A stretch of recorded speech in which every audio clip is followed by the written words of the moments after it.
The national pastime gets set to go international. We set the scene for the third edition of the World Baseball Classic. We're already ahead on sponsorships. We're already trending ahead on ticket sales. We're hitting the plan on all cylinders. The San Francisco Giants get set to defend their world championship, and their CEO says the Dodgers' spending spree won't change how his team does business. We've got to stay with our business plan. If you react too much in the extreme to a competitor, you're going to get off center. And the Great American Race is chock full of storylines, including a new car that has manufacturers all revved up. And we showcase our products, and our fans buy more Ford. Spanning the globe to give you the constant variety of sports. Business. That's our mission on Sportfolio.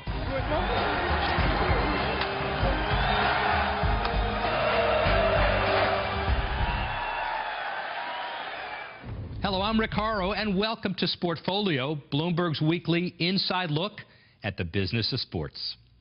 Major League Baseball has truly gone global over the last decade. And nearly 30% of players on big league rosters on opening day 2012 were born outside the United States. And that trend has opened up a world of business opportunities.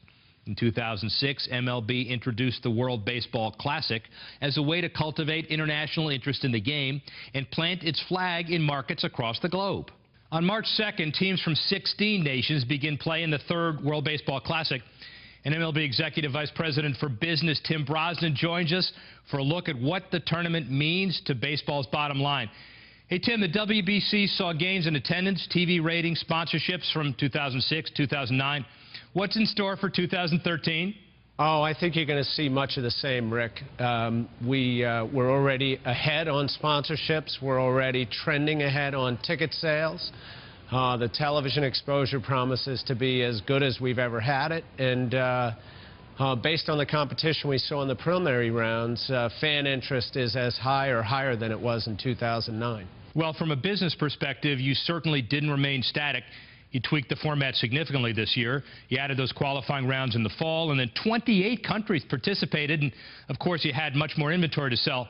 How's that worked out for you? Oh, it's worked out great. I mean, if you think of the opening premise of the World Baseball Classic being that we want to spread international competition, just the fact that we were able to host 28 countries participating it's already a win for the 2013 Classic.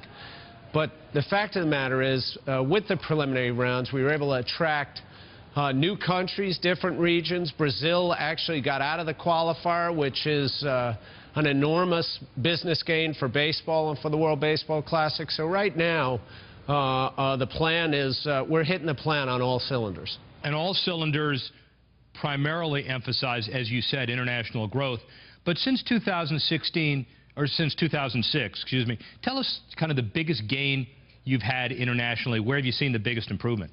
Well, I think you have to look, again, to the large countries that participate in sports that are not necessarily baseball-centric. So China, for example, in 2009, China actually won a game in the competition.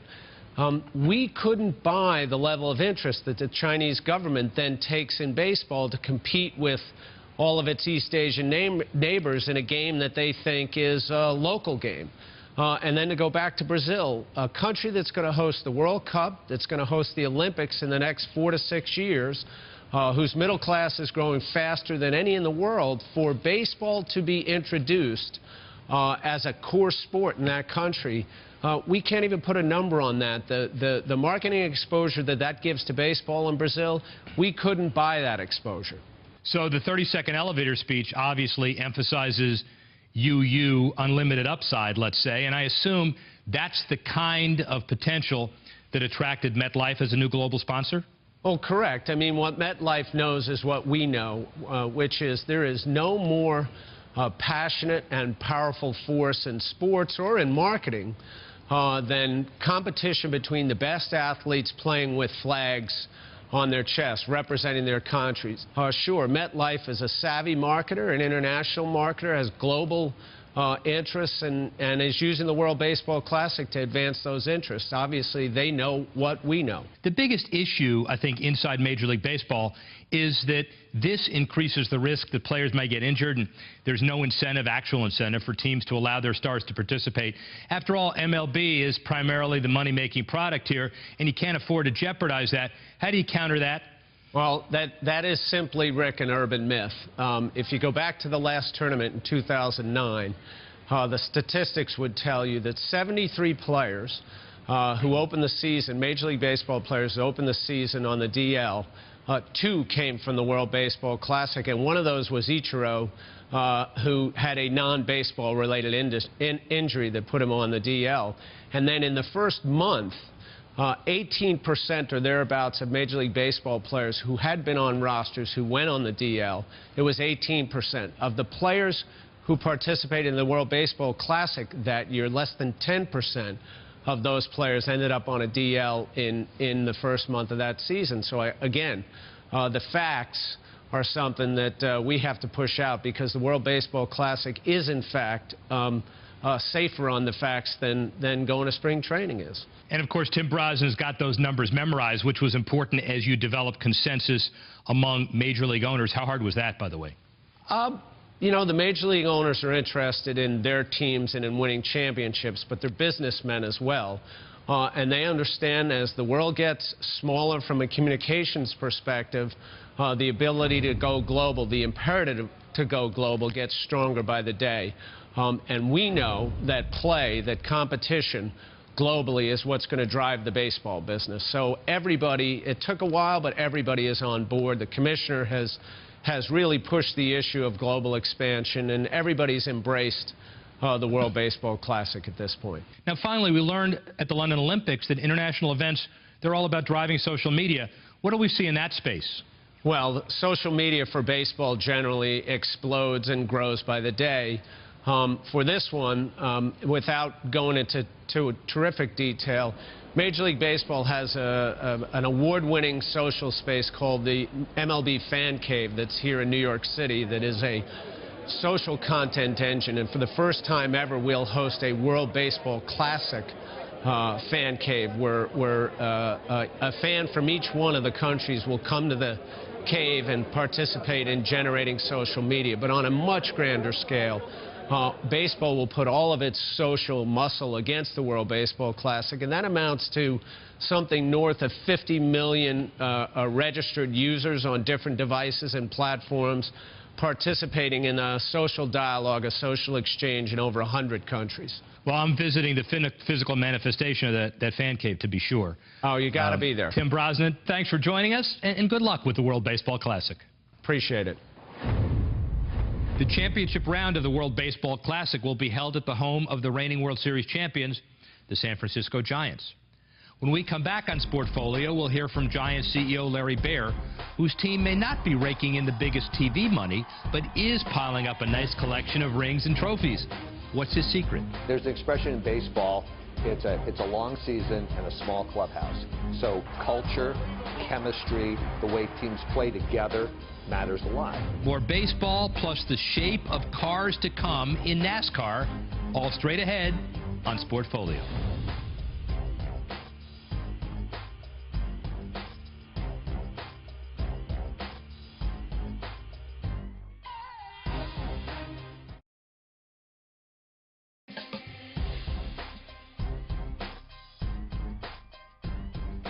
Welcome back to Sportfolio. With 2 World Series titles in the past 3 years, the San Francisco Giants can lay claim to being the most successful organization in Major League Baseball. But their closest rivals, the Los Angeles Dodgers, have become the biggest spenders in the game. Deirdre Bolton sat down with Giants CEO Larry Baer to find out how his company is meeting the challenge. Your payroll last year, $132 million, and that's top 10. I think it's 6th in the majors. If you spend more, does your team win more?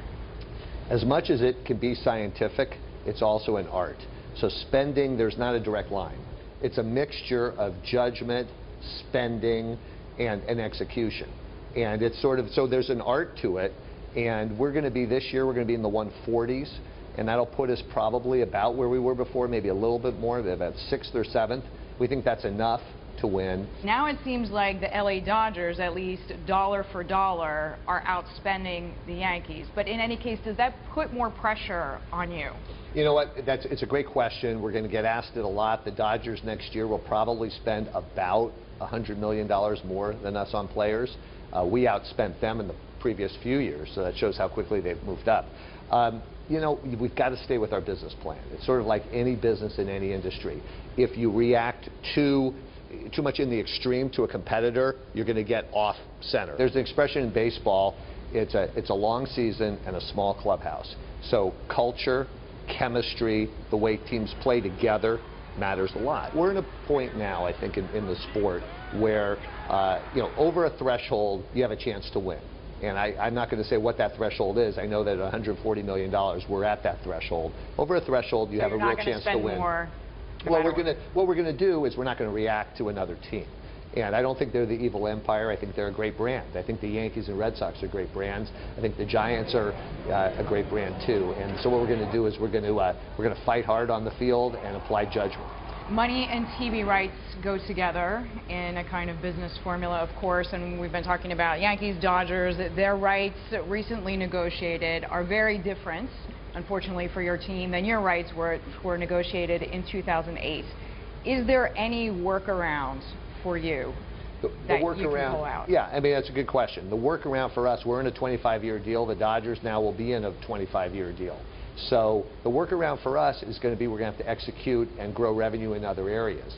We have a real estate project that's in our parking lot where we're creating a mixed-use development. We think that's a real opportunity for us.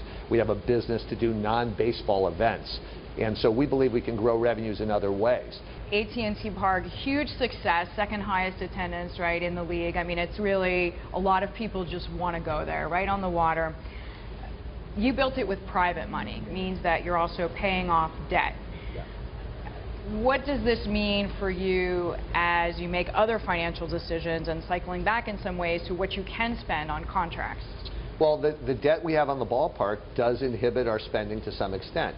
But we went into this with a couple of realities. Number one, we knew that the only way to get it built in this market, even back in the late 90s when we announced we were going to do it privately, was through a private. We weren't going to get public money. In California now it's even tougher to get public money, so it was a reality.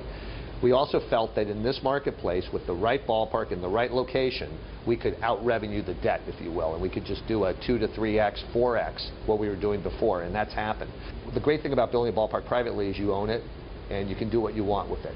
So we see ourselves really in a business that's broader than baseball. We're in the entertainment business, we're in the attractions business, we're in the customer service business, we're in the community service business.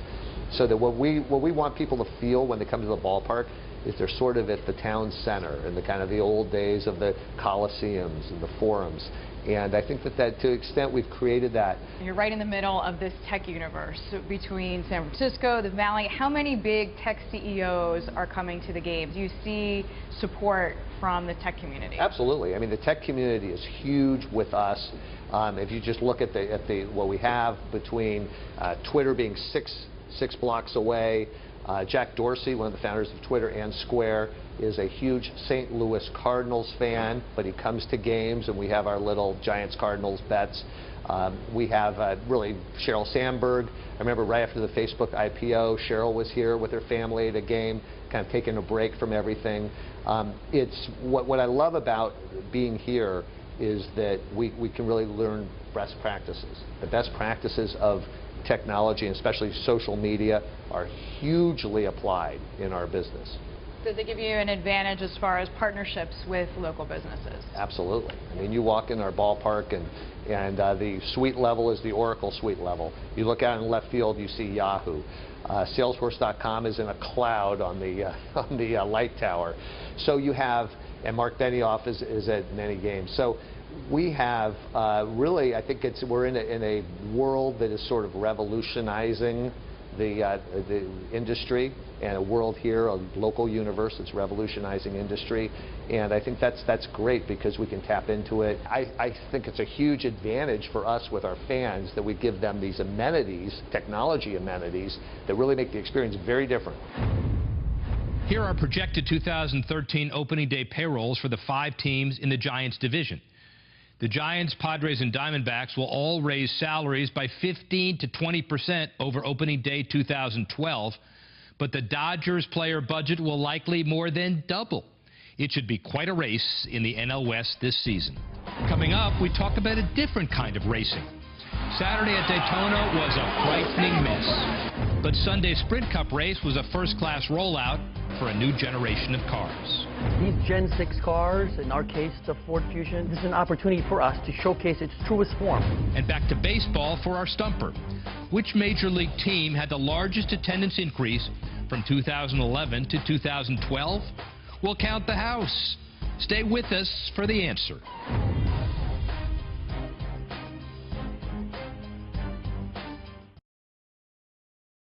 Here's the answer to the stumper. The Major League Baseball team with the biggest jump in attendance from 2011 to 2012 was the Miami Marlins, who moved into a new stadium and saw their gate increase by over 30%. It was a scary scene for fans Saturday at Daytona Speedway. A crash on the final lap of the Nationwide Series sent debris flying into the grandstand, injuring 28 spectators. NASCAR officials say they'll study all aspects of the accident at the Research and Development Office and will put appropriate measures in place to ensure driver and fan safety at all venues. They've not yet set a timetable for completion of this review. In every other respect, Daytona 2013 was a successful weekend for NASCAR. TV ratings for Sunday's race were up 30% from last year. Danica Patrick became the first woman to finish in the top 10 at the Daytona 500, and the Gen 6 race car made its Sprint Cup debut. The Gen 6 car was developed cooperatively by NASCAR and its 3 manufacturers with the goal of making the stock car look more like what consumers drive. Ford's North American Motorsports Director Jamie Allison tells me the Gen 6 is already driving customers to his company. We race as Ford for the same reason our founder did almost 100 years ago, and that is to showcase our products and to reach out to our fans and our consumers. These Gen 6 cars, in our case the Ford Fusion, a very streamlined, very sleek, very sexy looking sedan. This is an opportunity for us to showcase its truest form, a production form that fans, through that emotional connection, can relate to. Past models in the recent past, the cars that were raced, were more common template. That emotional connection that one needs in sports was absent. With the Gen 6, with a truly production-based intent, now we have the reconnection with the fans, which could translate into affinity to Ford and obviously showroom traffic. How does it translate into ROI?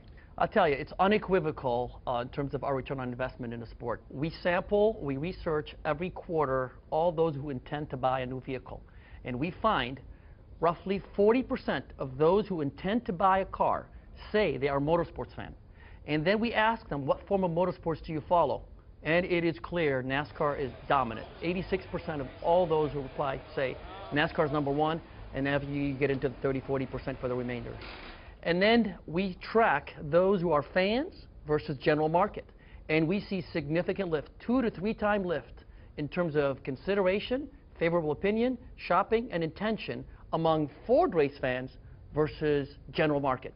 So, as I said, it's unequivocal. The scale is large. NASCAR is the premier place to be raced in, and we showcase our products, and our fans buy more Fords than the general market. Give me the business analysis. I know you can't share specific numbers, but maybe rounded ones of the amount it takes on an R&D perspective to produce something like the Gen 6 and the Fusion, and then what it means as far as short-term return and then long-term return. Clearly, when common templated cars were raced, there was not engagement with the fans, and there was no engagement inside the company in terms of more employee involvement.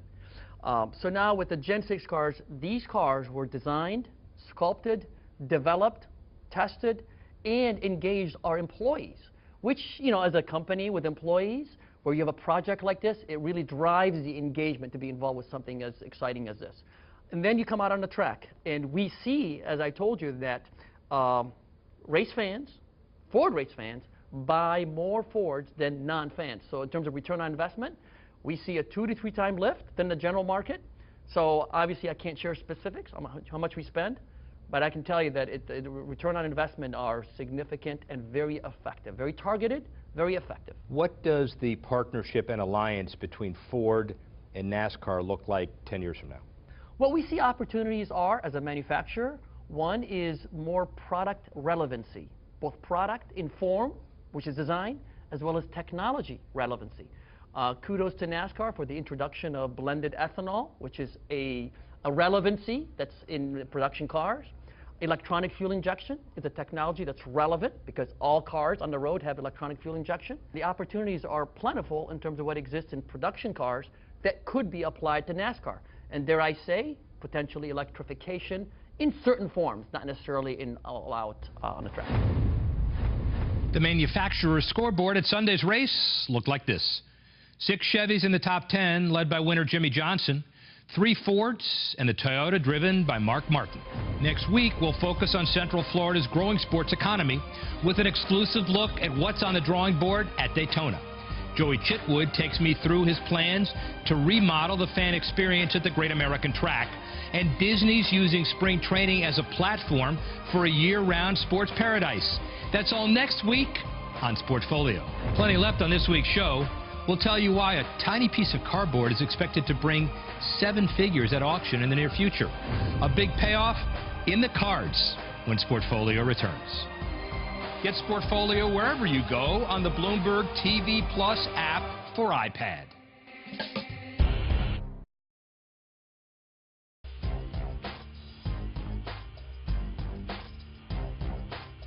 A momentous sports memorabilia sale the past weekend.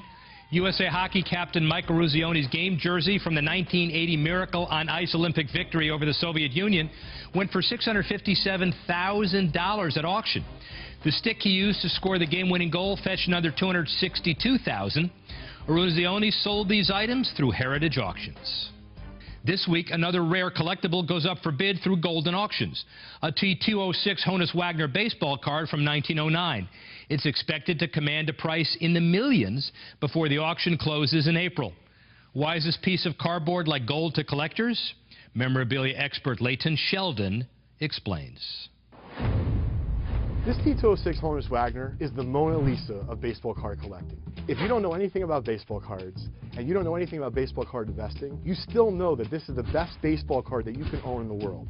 This T206 Wagner is so rare and desirable because it was pulled from production back in 1909. Wagner did not want to be inserted into packs of cigarettes. Children were going to be seeing his image and associating him with smoking tobacco. And of all the Honus Wagners, there's about 50 to 60 in existence. This is one of the top 3 or 4 examples that you can own. Those other cards, they're in private collections. They're not going to come up for sale anytime soon. In the last 20 years, every single person who's bought and sold this card has made some sort of a profit. There's virtually none out there for public sale, and when they come up for sale, they don't look like this. I don't know if that was too much. A 1914 Babe Ruth card recently sold for $517,000, but that's a pittance compared to what Golden may get for Honus. You may now all get up and search your attics, because that'll do it for this edition of Sportfolio. Our thanks to Tim Brosnan, Larry Baer, and Jamie Allison for joining us, and thank you for watching. For more sports business coverage and our Sportfolio video, check out our website, Bloomberg.com. I'm Rick Haro. See you next time.